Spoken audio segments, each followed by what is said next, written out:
Hi, my name is Maria Osman. I've recently completed my degree in English language and literature. I did BA honors in English language and literature, and today I will be talking about William Shakespeare's Richard II. I will not be discussing the play scene by scene, but I will try to discuss the important issues raised by this play and how the play deals with them. So, without any further delay, let's get to it. Richard II is a history. It is a historical play, and it, along with Shakespeare's other plays, Henry IV, Henry V, and Henry VI, deal with the event that led to the War of Roses. If you don't know, War of Roses was a war between houses of Lancashire and houses of York between, I think, 1450s to, let me check one second, just wait for a second. Oh yes, it was 1450s to 1485. Shakespeare used medieval monarch history to comment upon the issues relating to the government of his own time. Why he did that, there are many reasons. First of all, his audience was interested in controversies and histories. Number two, it was very dangerous to comment directly upon the government of his own time. And number three, histories were used to warn the erring ruler to mend their ways. So Shakespeare used medieval monarch histories to do all that. So I would like to first of all discuss first two scenes of Richard II and how they are placed. The very first scene of Richard II shows us a person who is just, who is trying to solve a monarch, who is just, who is trying to solve a fight between two men in his court. He is respectful towards his uncle. He seems like a person in charge and in control. But the very next scene, he reveals his true self. We see that Richard is a hypocrite. He is disrespectful of his uncle, as he says that the lining of his coffins will make coats. He makes plans for taxation. He is going to waste money by going on war, although he says that he is going on war to prevent civil strife, but actually he is trying to save his own skin. Shakespeare has placed these two scenes very carefully to show the true character of Richard II. He's trying to show us that Richard is actually a two-faced person. A very important issue that runs throughout the play, or a very important debate that runs throughout the play, is uh, the issue of kingship, whether one should believe in an anointed king or whether one should not believe in an anointed king. And this idea is supported by not only friends of Richard, that this idea of being an anointed king is not only supported by the friends of Richard but also some critics of Richard. For example, John of Gaunt, he is a firm believer in monarchy. When his sister in law comes to visit him and urges him to take action against Richard II, although he knows that Richard has committed a murder, he is a murderer, he has committed crime, but he does not want to take any revenge against Richard II. Why? Because he says that Richard II is an appointed king, and not appointed, sorry, anointed king. He is representative of God on earth, therefore he is responsible to give all the answer to God and not any person on earth.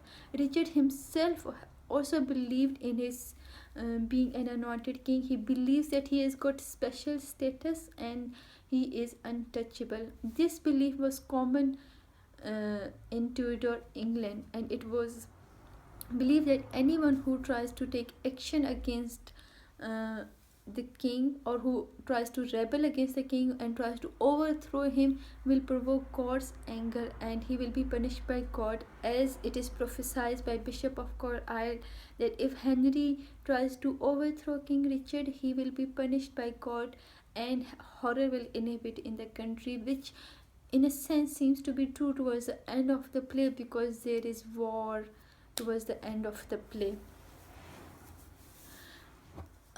Secondly, and they are all like Richard has his own supporters, Henry has his own supporters. For example, it is Northumberland who is a firm believer in the rights of the common and who puts Bishop in uh, prison and charges him for treason towards the end of the play, when he says what kind of subject can give sentence on his king. So this idea, this theory of an anointed king, whether to believe in an anointed king or whether not to believe, is fully developed through the characters of Richard and Henry, and also their supporters.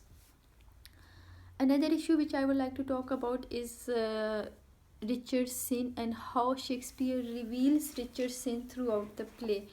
Richard's not only reveals his own hypocrisy and his spite throughout the play, for as we have seen in the second scene, how he is disrespectful and how he talks about wasting money. When he goes to visit John of Gaunt, his uncle, on his deathbed, he again says,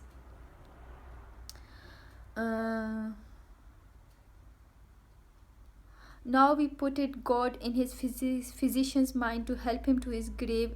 Immediately pray God we may make haste and come too late. Here he reveals his spite, his hypocrisy, his true nature. His sins are not only talked about himself, but his sins are talked about other characters as well. For example, John of Gaunt. When Richard goes to visit his uncle on his deathbed, his uncle gives him a good scolding. He says that Richard is going to ruin a very beautiful and divinely protected country with his uncontrollable behavior. John of Gaunt uses heroic and majestic images to describe images. He says, this blessed land, this earth, this realm, and he describes England very beautifully. But he describes England very beautifully, and he also says that Richard has got uncontrollable behavior. He is unjust. He turns a deaf ear to good counseling, and he is in a habit of getting himself flattered by other people. And this habit will not only ruin him but also England. The most important thing to be noted is that John of Gaunt is a dying old man and he has nothing to gain or to lose with his speech. So this speech is very carefully written by Shakespeare, and this speech is intensely patriotic and it raises very strong emotions in the audience, very patriotic emotions in the audience. And other characters who talk about Richard's mistakes are Gardiner and his servant. You remember the scene in the play where Gardiner and servant are talking about their garden, and they refer to England as King Richard's garden and say that King Richard's garden is unkempt and untidy and is swarmed by caterpillars. And in comparison to Richard's garden, Gardiner's own garden is very neat and very tidy. Now Shakespeare's audience would have picked up the reference of caterpillars because Elizabethan government at that time was plagued by parasites like bushy maggot and green. This is topsy-turvy in the world of play, that servants, not the rulers, are giving role models to other people. Another very important episode in the play I would like to discuss is deposition scene, where King Richard gives up his crown. Now this episode raises many questions and raises many issues but does not resolve them. First of all, it makes us ask, what should one do when an anointed king become unjust? Whether an anointed king can unking himself. Did Richard willingly give up his crown, or was he unjustly overthrown by Henry? Now both kings, King Richard and Henry, who is going to be king soon, have committed crimes. Richard has committed crime by being unjust, and Henry in a way also has committed crime by overthrowing an anointed king. Now how Shakespeare shows this scene is very important. If you are reading this scene, then it will be up to you how you answer these questions.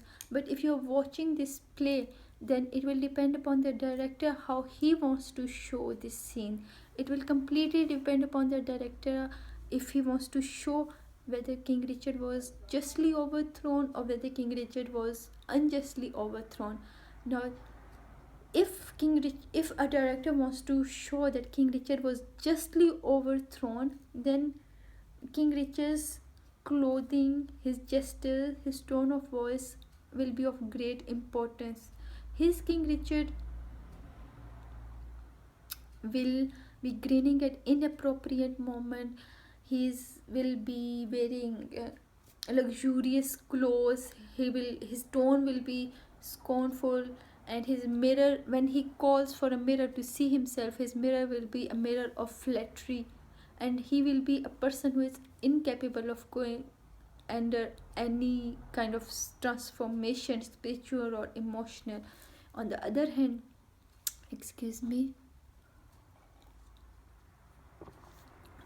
Henry Bolingbroke will be presented as a person fit for authority. His tone of voice, his gestures, his clothes, everything will determine whether he has been able to convince his audience that Richard was justly overthrown or not. On the other hand, if a director wants to show that King Richard was unjustly overthrown, then again these things like gestures and clothing and tone of voice will be of great importance. King Richard, this King Richard who was unjustly overthrown, will be shown going through or gone through under spiritual transformation and also emotional transformation. He will be a person who has realized his mistake and who is regretting his mistakes. He will be crying real tears. His mirror will be a glass of self awareness. Whereas, on the other hand, Henry Bolingbroke will be luxuriously clad and he will be sitting above King Richard all the time throughout the scene, and he will look down upon his cousin and he will not show any mercy to his cousin. So, as I've said before, that this scene raises many questions and raises many issues but does not solve them. In a sense, we can say that King Richard is an open play. It raises questions but does not give any answers. Shakespeare leaves it up to the audience to decide and to consult their conscience the answer for the answers. So on this note, I would like to end this discussion.